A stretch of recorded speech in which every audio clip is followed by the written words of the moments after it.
food is on the way, so maybe we'll start, and then we're a small group, and maybe informally we'll just eat and discuss sometime. Okay. So today it's really, I'm honored that we have three distinguished guests who are with us: Anetta Kahane, Heike Radvan, and Nader. I hope I didn't massacre the pronunciation of your name. If I did, I'm sorry. So Anetta is the chairperson of the Amadeu Antonio Foundation in Berlin. She directed the Regional Center for Education, Integration, and Democracy in Berlin, and was the commissioner for immigrants for the city of East Berlin in 1990.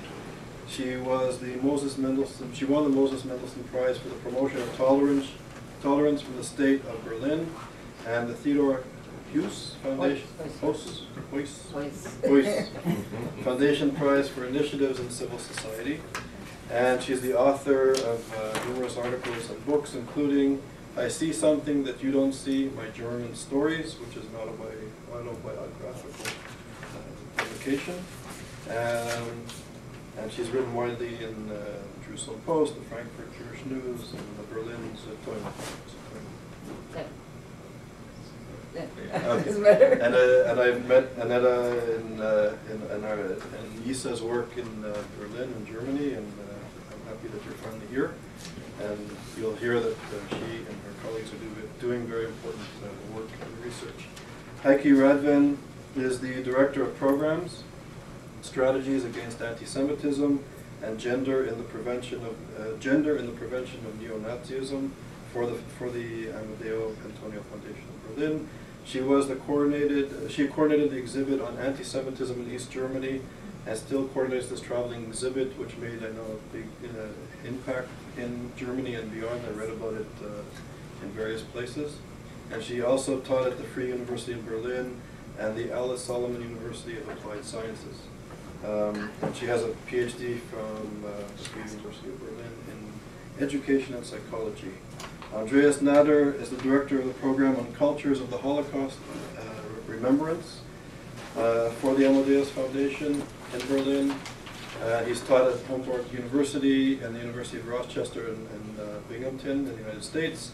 And I know he worked with the Fortunoff Video Archive here at Yale University through the Moses Mendelssohn Center in Potsdam. So it's really an honor that you're here, and it's an honor that you're here perhaps on an auspicious day in Germany and other parts of the world. We're commemorating the Shoah, so it's fitting that we're discussing issues that are connected to this today.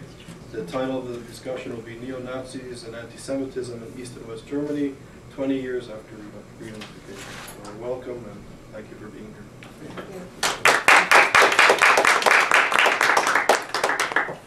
Well, wait. So thank you very much for the invitation. It's a big honor for us to be here, especially on this day. You already mentioned that. And we will not talk about anti-Semitism alone, but about the development of right-wing extremism we had in the past 20 years. And because I think it's important, this is an issue that... Yeah.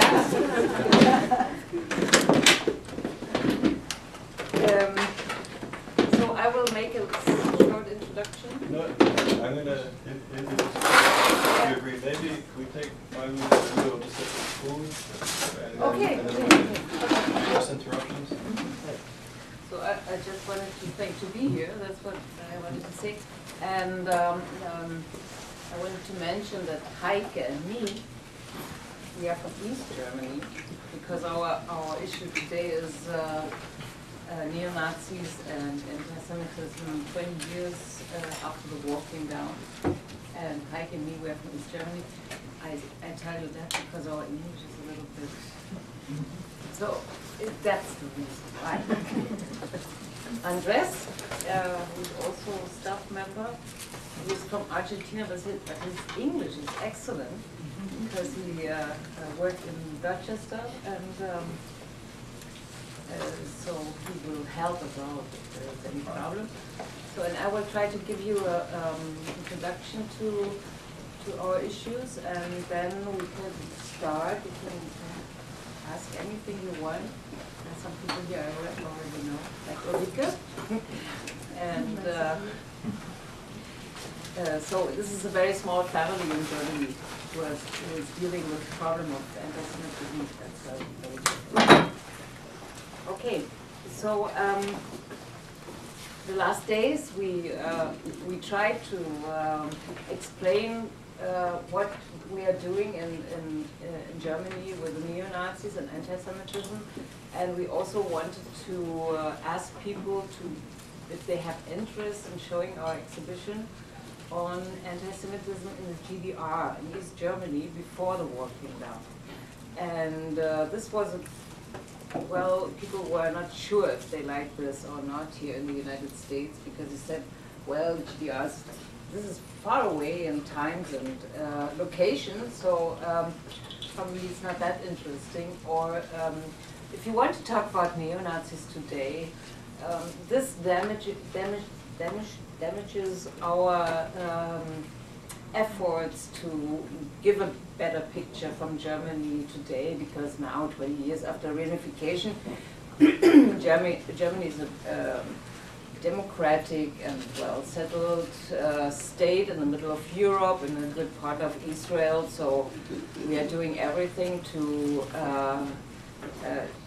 keep this image and not to say that all the Germans are still involved in Holocaust. And you know, we want to go away from this stereotype about the Germans. So if we are coming and telling them what our work is, sometimes it's a little bit difficult because they don't want to damage this image. The fact is that we have a big problem in East Germany and in West Germany too, with right-wing extremism, with neo-Nazis. In the last week we had, well here already, we had some terrible things that happened in East Germany and in the West too. There was a Center for Democracy, a community center for democracy, very close to Berlin, that was burned, and we saw some pictures of neo-Nazis in front of the burning building to show that they were the one who burned it. In Zossen, actually, where we showed the exhibit, just across over the street, not in the same building. So, and then we had trials against neo-Nazis who were accused for murder because they nearly killed some young students in summer. And we had a family attacked in Saxony, close to Dresden. This was on Monday. This is a gypsy family who lived 6 years in this little town close to Dresden, and they were so often attacked that it was very, very difficult for them. But now they burned their house and all the caravans they had, and they were not at home, so they didn't hurt it. But this is still a terrible thing. And this is our everyday work, what we are doing in the Amadeu Antonio Foundation, to see how we can stop this mainstreaming neo-Nazi movement that is very strong in East Germany, and how we can build up a partnership and initiatives in East Germany to bring another atmosphere to this little smaller villages and little towns. In bigger towns it's better, and in the villages it's worse. But we have this very big problem with no-go areas for immigrants in East Germany. There's still less than 2% of the population in East Germany are with immigrant background, so it's nearly white. And if there are coming people from the west part with Turkish background or immigrant background, they have a hard time there. So we are trying to to do something about that, because we think that it's impossible that we have a part of Germany, which was the country of the Holocaust, where immigrants or people who could be identified as Jews cannot go without risking their lives or their health. And this is a big issue for us. This is a big scandal in our eyes.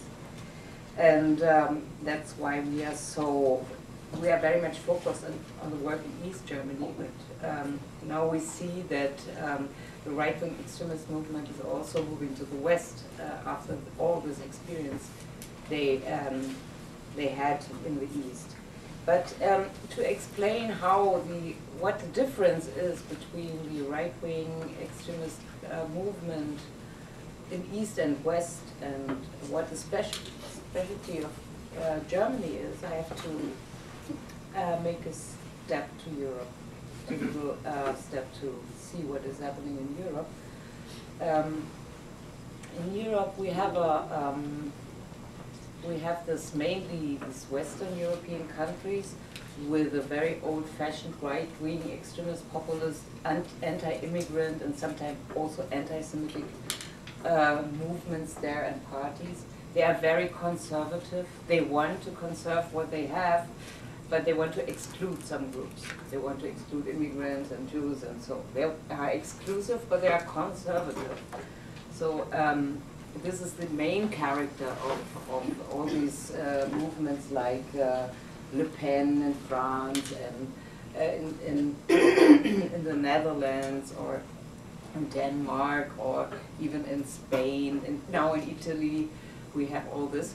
This is a very, very old-fashioned, sometimes racist, but always conservative, populist against the minarets in Switzerland and so.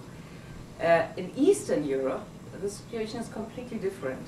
In Eastern Europe, you have this movement of neo-Nazis or skinheads. Sometimes they are called skinheads.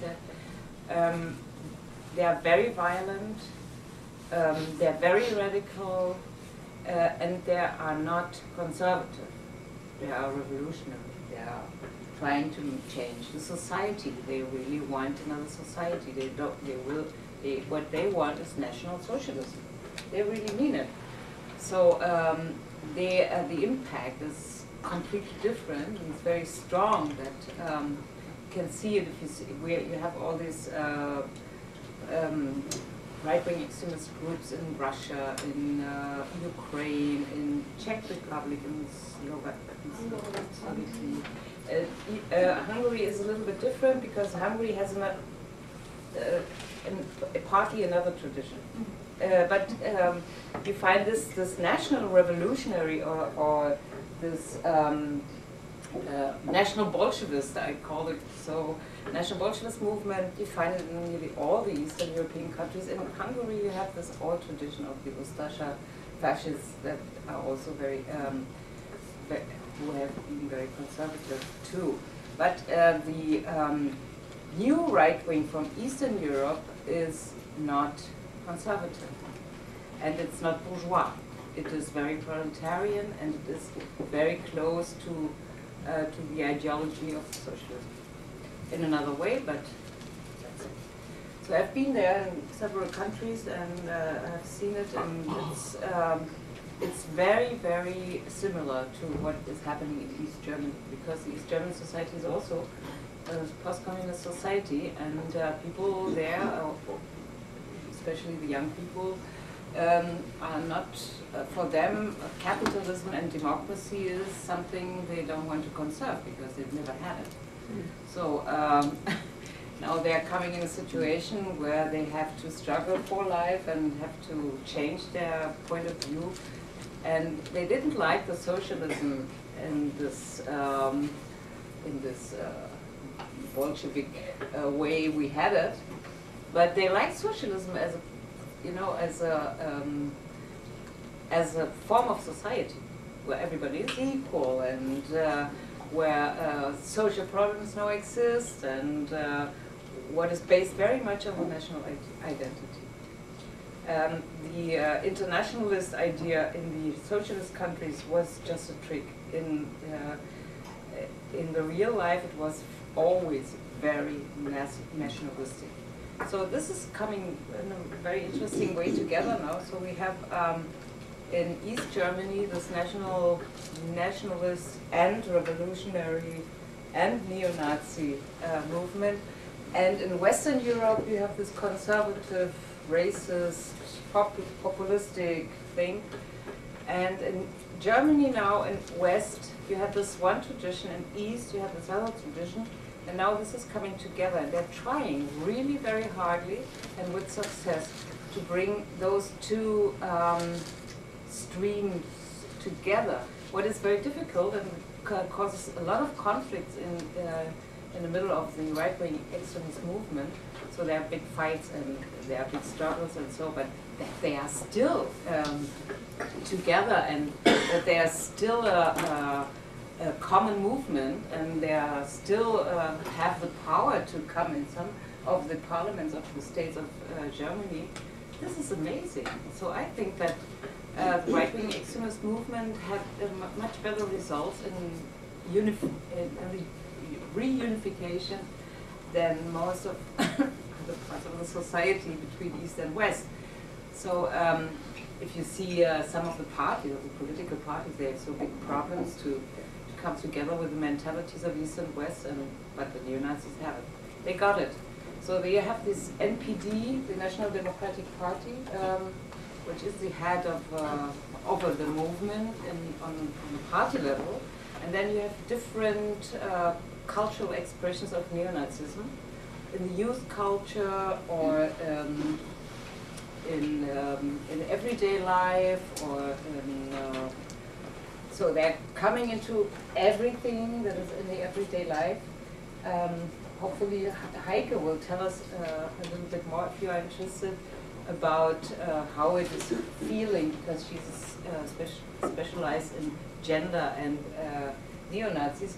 What is very interesting, because in the everyday life, the women are taking a big place now, more and more, because they are really neo-Nazis, so you never forget that. And they are not conservative, but if they come into the, when they're becoming the school board, how do you say, the school speaker, or the parents, the representative of the parents, or they are elected in the local parliament, or they are elected, or they are building up some women's circles, or they are giving advice to unemployed people, and they give good advice, or they are doing some kindergartens stuff, or they are nurses.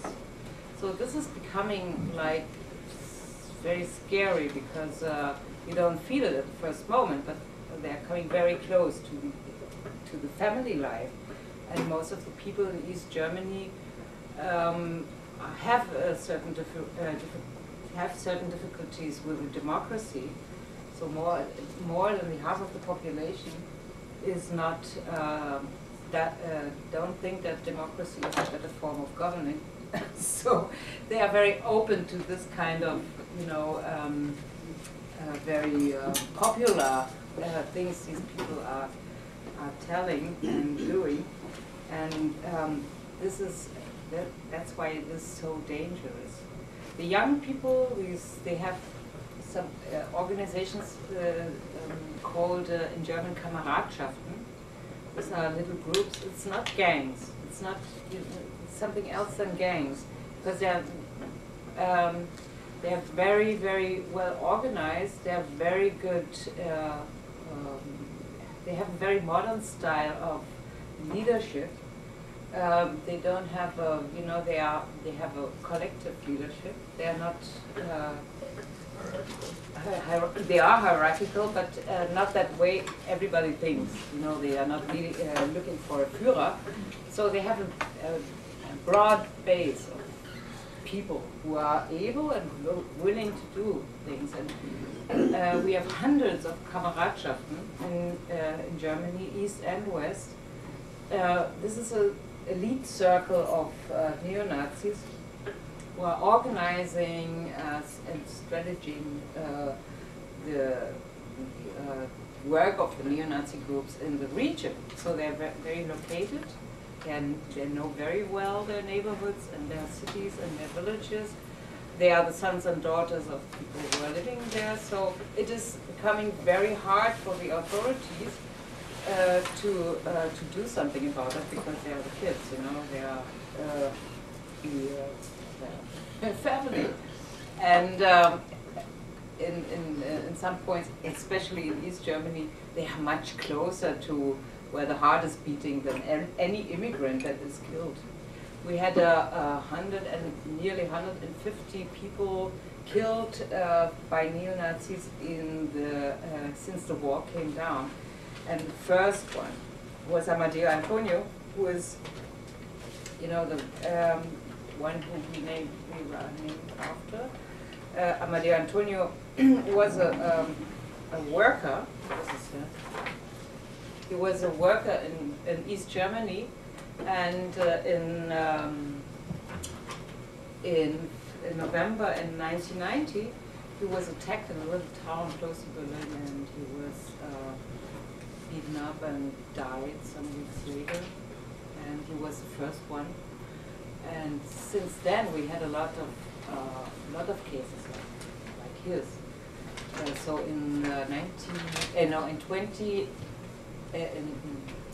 2008, sorry, in 2008 there were 6 people killed in East Germany, and the media didn't really notice that because no one wants to talk about that anymore. You know, so they don't know what to say, how to comment. Yes, it's a problem. We have this neo-Nazi stuff, but yeah, but what can we do? It's very hard to come through in the media with this issue. So what I wanted to say is that the very close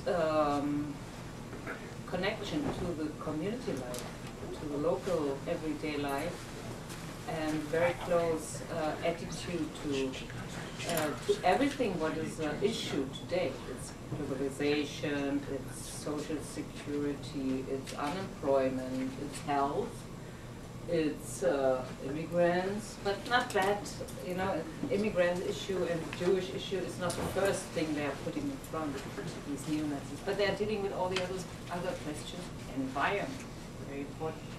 And so they are very much, very on the level of the everyday discussion, and they are trying to influence that in their own way, and that's why we are so, we have to deal with these issues and to make clear that there is nothing good in any issue if you don't consider that there should be an equal right for everybody, independent from his skin color and religion, etc. This is not very normal in Germany. You know? This is something we have to fight every day for. This is everything else than selbstverständlich. What do you say? Anything but anything. Selbstverständlich. Understood. What? Understood. Right. Taken for granted. It's not taken for granted. No, not at all. So not at all. And yes, and that's what we are trying to do with our work. So the Amadeu Foundation, I will now tell you a little bit about what we are doing on that. Is a small foundation. We don't have money, but we are very, very important. No, sometimes we have to whack the door, you know. No, people are listening to what we are telling them. We have different websites, and we are giving all those news that don't come into the media in our website. So this is very important for all people who are working in this field in anti-Semitism and neo-Nazis to be informed, also when the media is not talking about it. And we are trying to to collect money, to give grants to small initiatives in these communities that are in danger to, to be brown cities, and to empower them and to give them advice and help and to send famous people there and to bring them up, to empower them, but to give them money too, because we cannot do everything without money. And on the other hand, we are an operative foundation, so we have our own projects. We are running our own projects, like gender and neo-Nazis, or what Andres is doing, remembrance culture in East and West, because the culture of remembering the Holocaust in East and West is very different. We had in East Germany, we had this decision in 1945 that everybody in East Germany is communist and it's not guilty or nothing. So everybody was, the problem was resolved. The workers were the victims and not the perpetrators, so things were fine. And so they never dealt really with the past. And people in East Germany are not used to do research on their own towns or in their neighborhoods, or to think about the Chinas they have in there. The people have a lot of things from Jews and they don't know. And this was never ever talked about that in East Germany. And that's a big field, the remembrance policy and remembrance culture. Because we think that if you don't deal with the past, you cannot deal with neo-Nazis today, because they are all coming from these families. They are the grandchildren from these guys, and so the political parties always want us to explain that neo-Nazis are coming from project buildings, because this is this kind of buildings is something that produces I don't know what.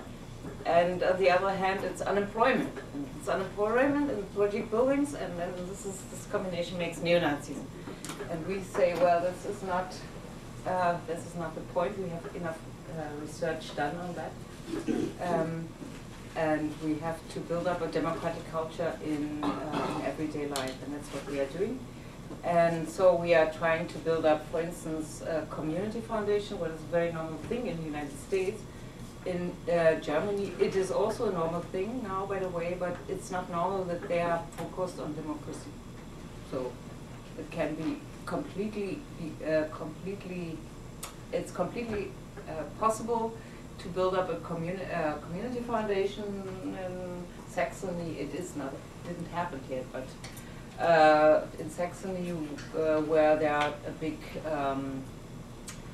there are people with a lot of money who are members of the NPD.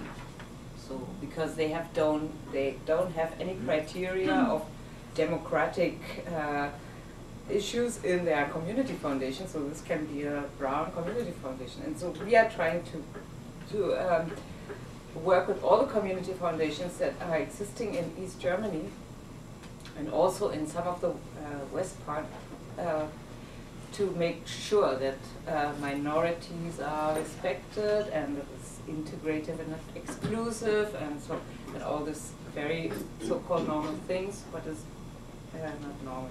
And then we are also running projects like Exit. This is a project that gives neo-Nazis who want to drop out the possibility to do so. So they are working with neo-Nazis who have their doubts now, and then they're starting a process so they can drop out for a longer time. And this is a very important project for us. And we are also trying now to build up something similar for people from the political Islam. But it's not that easy. We have a very interesting, very, very smart person, Claudia Danschke, who is working with us on this project, and we did a brochure about the discussion, the level of discussion and practice we have now with the problem of Islam and anti-Semitism. And so we are somehow well prepared to this. Another point, and then I come to the end, is the question of anti-Semitism. I think we are the only foundation or bigger organization who is dealing with both anti-Semitism and racism. You cannot deal one thing without the other, and it's not the same. So you have to make clear that people who are fighting for equal rights for everybody are also they also mean Jews. You know, if you have this anti-racist scene, you have a lot of Israel haters and anti-Semites, and this is very difficult. So we are trying to make sure that we are, of course, we are against racism, of course, yes, but we don't want to say when we are working against racism, we cannot deal with anti-Semitism because this is too complicated with this Palestinian problem and everything. And so that's why we are trying to do both. We are dealing with anti-Semitism and we are dealing with racism, and who wants to cooperate with us has to accept that. And everybody who wants to work with us has to accept that and has to amplify this attitude. Say, no, that's not only about Israel and Jews, and it's not only about all the poor immigrants. This is somehow complicated and complex, but that's what we are doing. So that's my introduction. Wow. Thank you. And now, would you like to introduce us to your project? Just a short, you know? I was trying to think of doing, I just wanted to add a couple of Yeah. things to what you Please do that. said. Just, I mean, some of this might be known, some of this might not be. But one thing that, in terms of when she's talking about the cultures of remembrance, I just wanted, might be obvious to some of you, but still, you know, for example, something that the neo-Nazi scene has been using a lot is, you know, I mean, not only in Dresden, in a number of German towns that were bombed, they commemorate the bombings, but they do in such a way, you know, I think we have a picture here as well, you know, they will carry signs talking about the bombing Holocaust, right? It's a Holocaust that happened to Dresden through the bombing. And this is picking up on a tradition that, not with that language, but that comes from the East German culture of remembrance, of talking about the Anglo-Saxon imperialist bombing of our innocent, you know, gratuitous bombing. You know, it's always called gratuitous as if, yeah, that's different. And today, on the 27th of January, we have some Mahnwachen, or Some memorial memorial services. services from the neo-Nazis for the bombing Holocaust. So this is one way, you know, I mean, this is part of what we're talking about when we're talking about the anti-Semitism in connection with neo-Nazis today, is this kind of twisting of history and the kind of using the language, you know, to talk about the Shoah, to talk about the so-called German victims of that in the Second World War. I wanted to mention that. The other thing I want to say, you talked about our websites. We also have keep a chronicle of anti-Semitic incidents. And you know, what happens regularly is you have graffiti and you have damage to property, mostly Jewish cemeteries. Desecration of Jewish cemeteries, I think the statistic is you have one every week in Germany. Not that you have that many cemeteries there, but Jewish cemeteries, but there's one, this is not our statistic, this was a statistic from you know, the officials. No, this was from the Amt für Verfassungsschutz, from, you know, this is an official source statistic. You know, we sometimes hear of incidents through our network that are not reported, you know, or are not officially acknowledged by the police as being either neo-Nazi or anti-Semitic, but the cemetery, one cemetery a week is official statistic. Just wanted to mention that in to give you a sense of some of the things we're looking at here. And you said the main project I'm working on for the foundation right now is what Anetta already mentioned, the cultures of remembrance in East and West Germany. It's focused in two different states, the state of Niedersachsen and Saxony-Anhalt.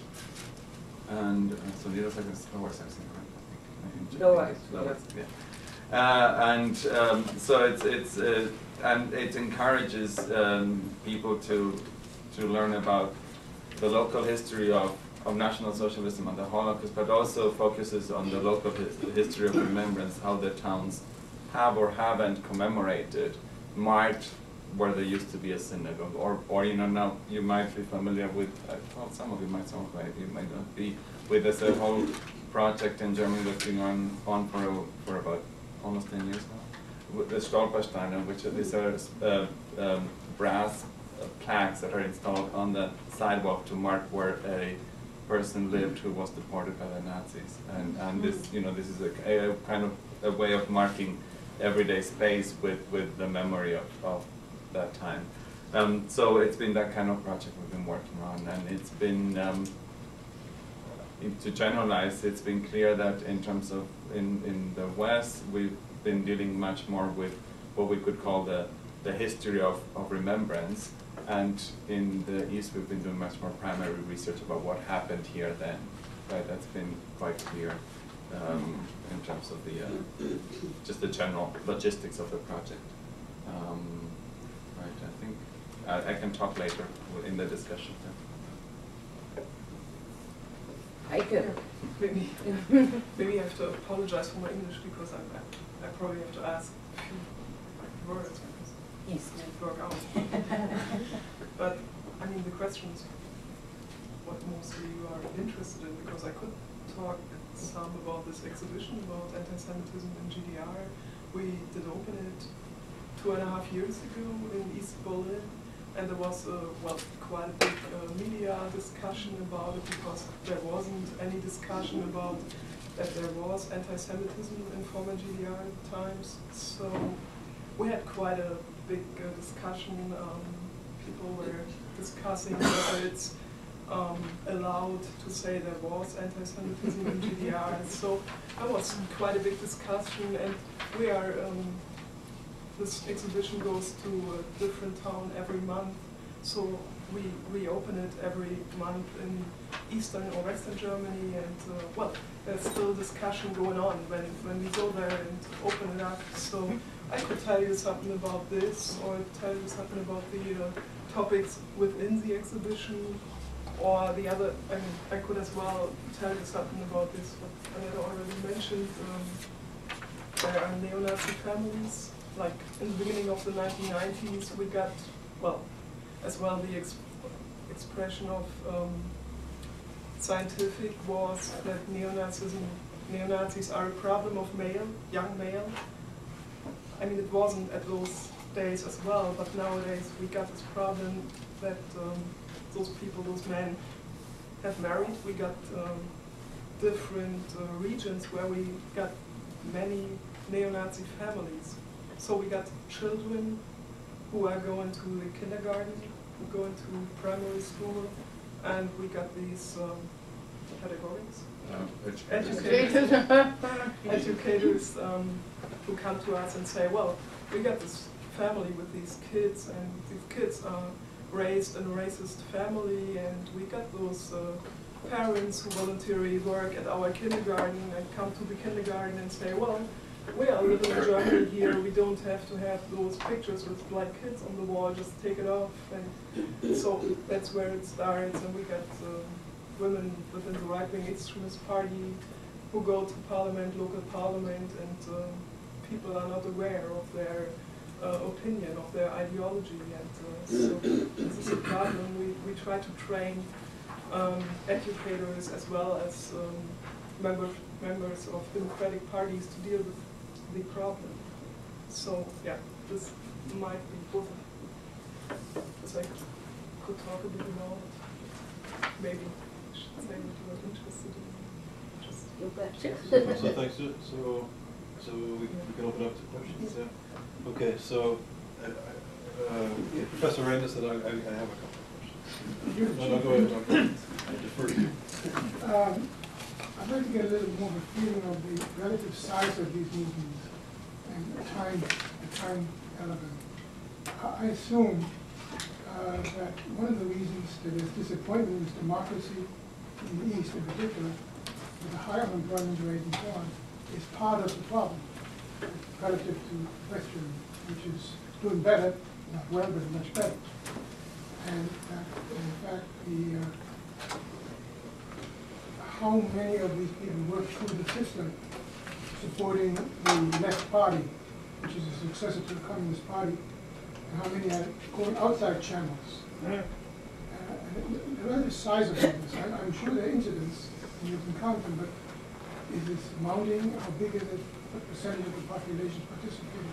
How big are these Kameradschaften relative to the rest of the population? You mean in numbers? Some idea. I mean, you can find, spots in every society like that. Yeah. The question is, how big are these spots? Well, we have this pre-18 elections called, when in schools they are doing these elections for kids, for young people, students, the age of 15 till 18. That's in your polls? Yeah. Right. And there we have some regions where there are more than 50% voting for the NPD. So in other regions it's not that high. It depends a little bit on the influence and the culture, of this region. If they are very strong there and the Democrats are very weak, so there are more kids voting for the NPD and the other way around. So it's difficult to say to give you a number of people, but one thing is sure: you cannot say that every neo-Nazi is only voting for NPD, because I know some of those regions very well, and I know people very well, and so I know that they are voting for the left party, or they're voting they are voting everything but not the Greens. And they're voting things, and then but they have their right wing opinion. They are very radical right wing, but this has not necessarily to do with their votings. In some regions they are voting for the NPD, like in Thüringen, Sachsen-Anhalt, Brandenburg, well, nearly everywhere. So they have there around 6 or 5 or 10%. We had a local election last year in Mecklenburg-Vorpommern. Was Eckermünde, wie viel waren das? 15 to 20% of the population of one region voted for the NPD. And so you can be sure that not only these people are right-wing, but also some of them who are voting for the left party. Your question, if the unemployment, of course, every society that is economically weak is more sensitive to this kind of challenge. But as I and Heike, we grow up in the GDR, and the GDR was a deep racist country. So people now are more open to talk about that, what they are really feeling. This was very focused on nationalism and on socialism, and immigrants or foreigners, how they call them, were treated very, very bad. And there was a very deep racist feeling. And if you go to some of those cities outside Berlin, you still have this as a normal attitude. They are so normally they are racist from here, and this is completely normal. So they're talking about every black person like, I don't know, this is so, and I think it's a part of the heritage of this this education of socialism, what is never open-minded, it's always narrow-minded. and it's also the weakness of the Democrats, because there are no Democrats in East Germany, only few, and it's the weakness of the economy. Let me just ask a follow-up. The official agenda of the NPD does not include Nazism, neo-Nazism, right? So if you want to do your own thing, you have to do it outside the party. They are very, very linked to all those neo-Nazi groups. But the agenda, the official agenda? Yeah, the official agenda has to be, because it's this would be against the law. It has to be so. But all these really, they call themselves also Neo-Nationalsozialisten, and they are completely integrated in this network of the NPD. They have this, they have the party. They have the party, and without those Kameradschaften, the party never would be elected. Would never be so successful. I just may add something to that. Well, some of the elites of the NPD are very good at it. Are at treading the line, not breaking the law, because if, being explicitly pro-Nazi would be breaking the law, but sometimes using symbols that signal what they're thinking of, but not going over the line. I mean, sometimes they're also caught. I mean, it is a criminal offense.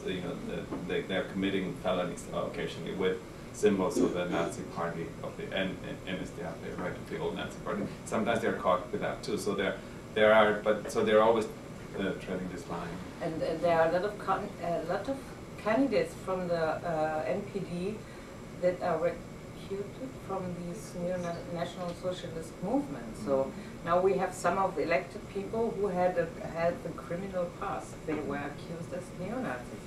And this is sometimes a problem for the party, because if there is an initiative to forbid the NPD, and they don't want to risk that. They have to be careful with people who are very much involved in the neo-fascist groups, but they are so much linked, they cannot separate. So I think to follow up on the question, I think like you, I'm skeptical of the term neo-Nazi. I'm skeptical, sort of post-1945, post coming down with the wall, that there's ideologies and beliefs that are really, I think, structured and embedded in the society. And having spent time there, I think the level of sort of a nationalist identity in Germany actually it blows my mind how strong it is. Yeah. And even among anti-racists and people fighting anti-Semitism, the old sort of beliefs and the othering of minorities, of Jews and others, it's staggering. Terrible. Yeah. So if you could comment on the notion of neo-Nazis, and I was also curious how pervasive this is. And you were speaking about how neo-Nazi movement is commemorating different versions of the Holocaust and that sort of thing. But actually last week I read an op-ed piece by, I believe it was the head of the Protestant church, who was, I forget her name. Kasman. And she was saying that if the Americans would have engaged Hitler, that the war wouldn't have been necessary. Which is, this is a liberal view. So how pervasive is this ideology of anti-Semitism and hating the other? Number one, and then the second question is somewhat related. Are there alliances between neo-Nazis and radical Islamists within German society? First question is the problem of othering in Germany is a very, very popular discipline in every group. You have this Friends of Israel who are hating the Muslims, what is sometimes irrational, and you have this anti-racists who are hating the Jews for the same irrational reason. In this is the positive field, and then you have this. I was talking just about neo-Nazis. When I talk about neo-Nazi, I mean not this this normal nationalistic feeling, what is not neo-Nazi. I'm so happy that some of them are Democrats. Yeah, they're voting for Democratic parties and they mean it more or less, but they don't want to have the Führer back. And those guys from the Kameradschaften, they want another society. They really want it. This is a different movie, you know. This is really a scary. We're introducing everything from the Nazi culture in music, in lifestyle, in food, in everything. So they're making a whole own world of that. You know, this is, and in the countryside, in smaller cities, not in Berlin, not in the center of Berlin, you find it everywhere. And this is, I call them neo-Nazis because we call them Nazis. But somebody told me it's not good to call them Nazis because in the United States you call them neo-Nazis, but not to confirm them. Well, I was getting at the point. Is there something new about these Nazis? Yes. There is. Well, there is something new about these Nazis because they are culturally much more diverse. Their ideology of ethnic pluralism is completely different. So they have no problem to talk with their brothers and sisters of Korea and of Spain and of everywhere in the world as long as they are of the same ideology.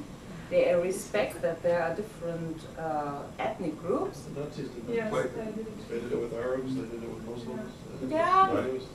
Not with Poles and Russians. No. So they're happy to collaborate with Polish neo-Nazis as long as they stay there. Yeah. You know, the Portuguese just stay in Portugal. Yeah. And then now you have an international alliance of neo-Nazis instead of dominating Europe, which would be the old Nazis. The other question of Ms. Kassmann from the Protestant church, well, we are all like, you know, this is something that is so incredibly relevating the, but this is the core of the idea of the peace movement in Germany. And she is a person who comes from this peace movement. She is now becoming a bishop, but she used to be somebody who was protesting against the war in Vietnam and the environmental problem there. And so she's a very typical product of this kind of movement. And now she is becoming the bishop and the head of the Protestant church, and now she's telling that war in Afghanistan is not good, and any war is bad, and even the war with the Nazis, probably, you know what you said, that's the point. But you asked me something else. It was The connection between Islamists and neo-Nazis. Well, the problem is they try to do so. For the Nazis, for the neo-Nazis, this problem is bigger than for the Islamists. We have some actions where they are cooperating, like the Al-Quds Day, right? Remember? Where neo-Nazis and the Hezbollah are doing their march together. Well, there are very few people from the neo-Nazis seen in this Al-Quds Day demonstration, but they are existing. What is for me much more interesting is that there is much more sympathy between the left wing and the Hezbollah and the Hamas. So this is now the point. They are same here. yeah, and they are brutally. Yeah, it's in West. It's in East Germany. They're just against the Jews. But in West Germany, this is very clear. And this the left party. They have a group that is called Marx 21. Marx 21. Is for the and there are some radical left-wing people there, and they have declared their solidarity with Hamas and Hezbollah as revolutionary movements, and they say that the opposition in Iran is a reactionary movement, all these stupid things.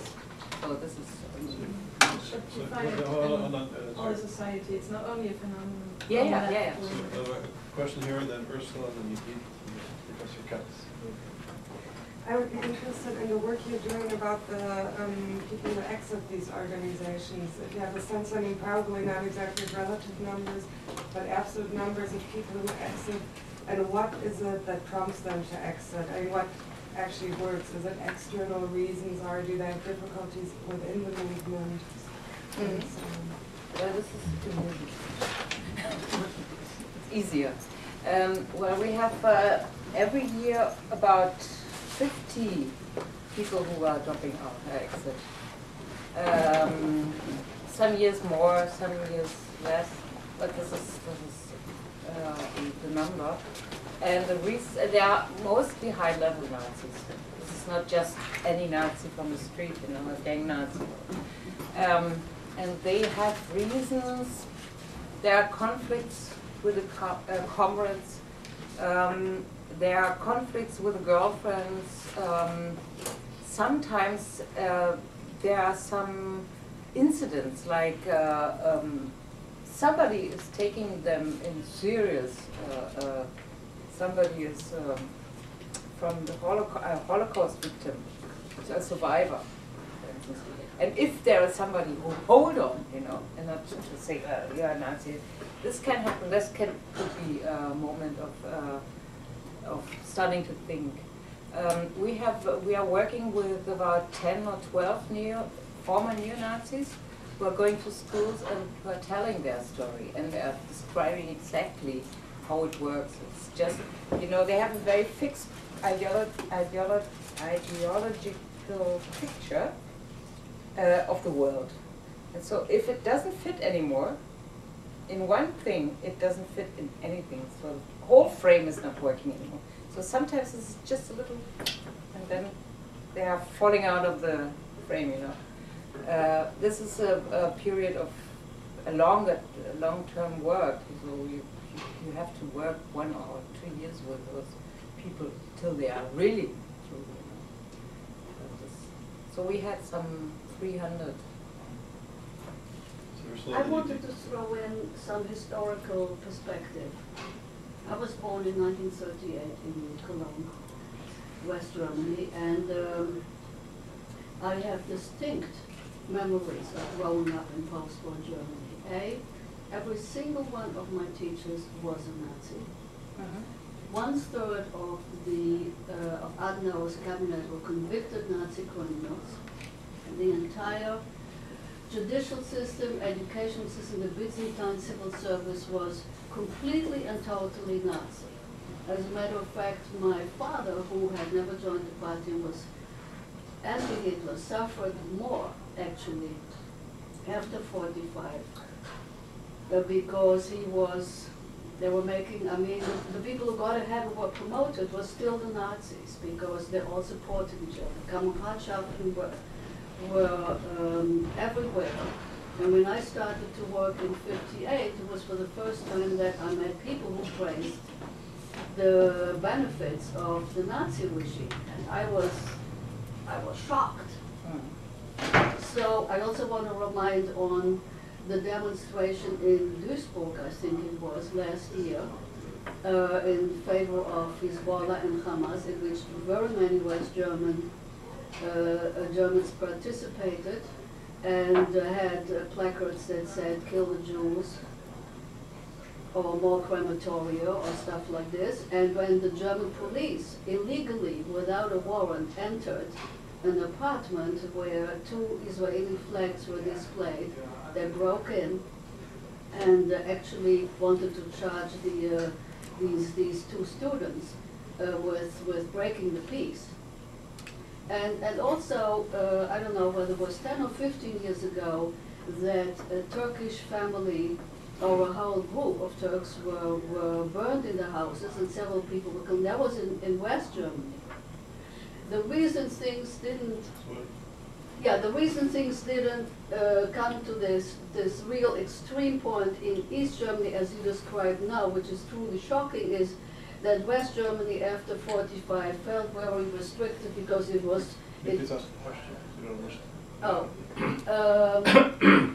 Well, my question is, do we have to give it more time? Do we need more education? Who is telling the neo-Nazis that the Dresden victims, that during the bombing of Dresden, Germany was still bombing England? Well,